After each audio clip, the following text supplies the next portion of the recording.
What is going on, everybody? Welcome back to the channel. My name is Max. Hope y'all are having a great day. And in today's video, I have another spearfishing adventure for you guys. Starting it off right here, we were diving on a barge that I found on Google Maps. We went ahead and checked it out. This is the first time I'd ever dove it. There was a big sweet lips hanging out in there, which I probably should have shot, because it ended up being the biggest thing that we saw at this barge. So I didn't end up shooting it, so unfortunately that one ended up swimming away. Tried to look for it later on after I'd finished scoping out the rest of the barge, but unfortunately I did not find it again. There were some nice schoolmasters hanging around, so we shot a couple of those, but nothing too crazy. But there is so much places for fish to hide, like a grouper or something, so definitely gonna have to go and check it out again. In this clip right here, this is me pulling out a pretty big lobster for shallow water. We were like in 6 to 8 feet maybe. It was pretty shallow, but that was a pretty big one. In this next clip right here, I had shot a pretty big sweet lips. You can see him right there in the back of this little coral head on the bottom. But when I shot him, he kind of went further back in the hole and he got my shaft stuck, so I had to do another dive to try and take him out. But it was a pretty good one, and we call these sweet lips, but their real name is actually black marget. And they do get pretty big. This is a really nice one. This was around 4 pounds maybe. I didn't weigh, but that's just my estimate. So I didn't video the retrieval, but Brandon went ahead and took it out, and this is it right here. Pretty nice fish. In this next clip right here, I had seen a nice hogfish go in this little coral head.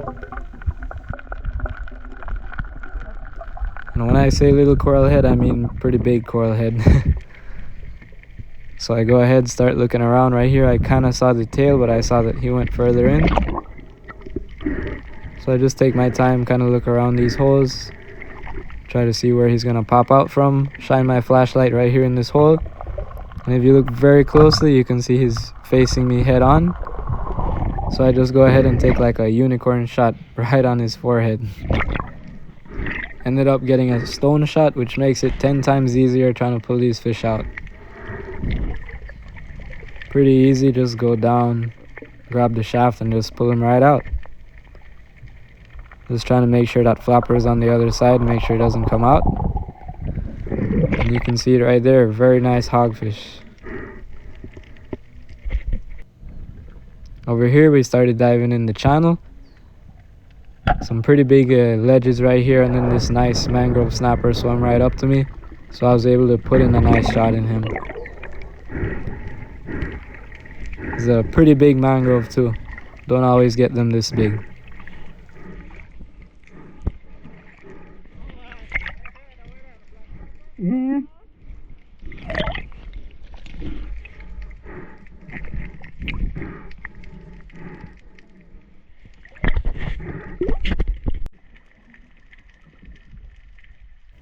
And then in this next clip right here, this is just me showing you guys some of the structure right here that's under these ledges. And you can see just how far back these things go. To be honest, I think this one goes maybe 25-30 feet in there. So if you shot a fish around one of these corners and he managed to go all the way back in there, that would be pretty much next to impossible to take out. But it was definitely pretty cool to check out. Right here I line up on a pretty big sweet lips, pretty much the same size as the other one. I'm able to get a good shot. Just go down, check him out.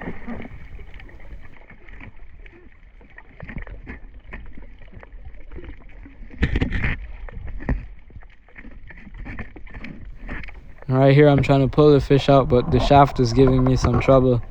The angle that I shot it makes it a little hard to pull out the steel. It's kind of brushing against the rock. So we had to do a couple dives up and down trying to get it out. And then this is Brandon finally pulling it out, and as we pull it out of the hole, he manages to get off the flapper. And we searched for this fish so much, but unfortunately we did not end up finding it again.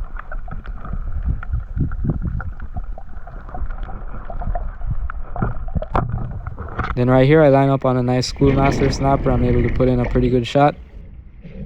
Yeah, big schoolie. I think I missed it though.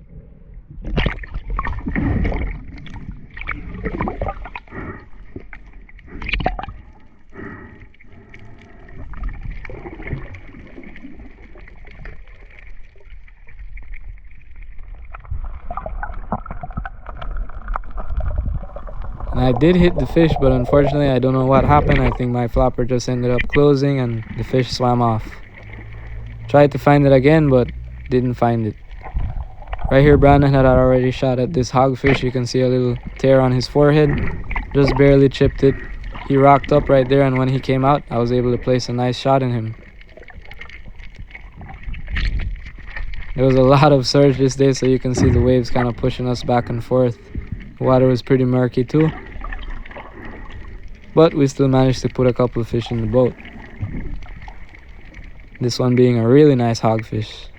Similar to the size as the first one I had shot. A little smaller.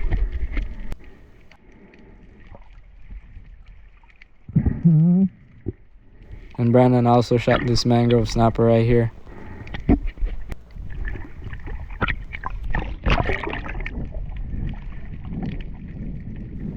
So for whatever reason, I decided to start using the smaller gun. And I think the shaft was bent on this thing because I just could not hit fish with this thing. I missed that little bar jack right there. And this is a really nice mangrove snapper, similar to the one that I shot in the channel. It was moving very slowly and I just ended up missing again. So I just had to end up switching guns. Back to the big gun right here, lining up on a mangrove snapper. First shot with it and I'm able to stick him.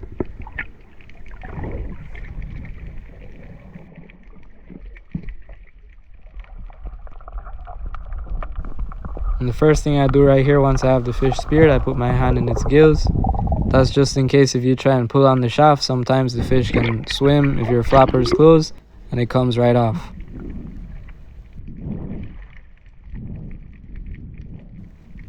Right here I was chasing after a pretty nice mutton snapper, but it did not give me a break, it just took right off. But I go ahead and as I turn around, pretty nice school of yellow jacks right here, I just go ahead looking at all of them, trying to pick out a bigger one. Pick out one right here, see him turning, so just go ahead, turn my gun. And I'm able to get a really good shot in this yellow jack right here.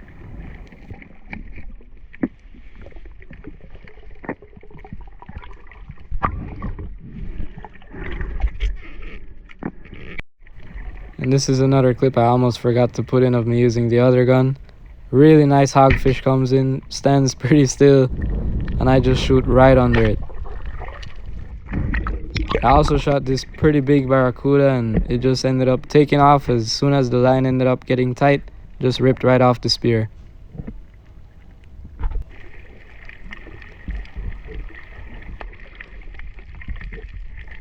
And this was just me looking around because I had seen a pretty nice hogfish go in this coral head.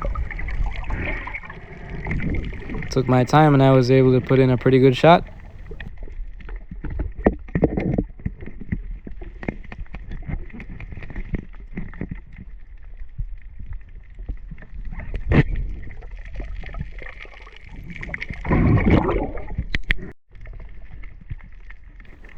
And then right here, this is just the extraction, me pulling out the fish. And again, another nice female hogfish.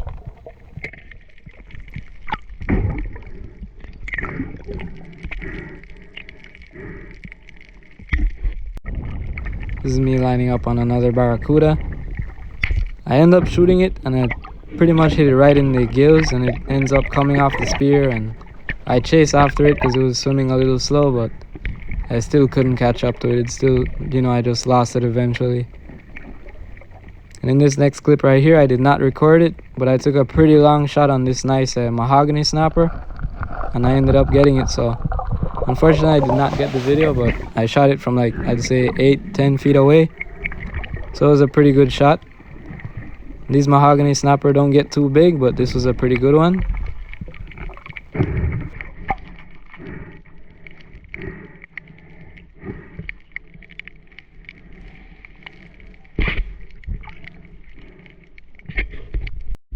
On the handline. Tuna. We got a tuna on the handline. My dog James on the fish. Put in the sock then, Chris. Please. Oh shit. We had a tuna. Next one right there, I just want to say thank you very much for watching. If you've stuck to the end of the video, leave a like, subscribe to the channel, and I'll see you in the next one. Peace. Gems in the house. All right.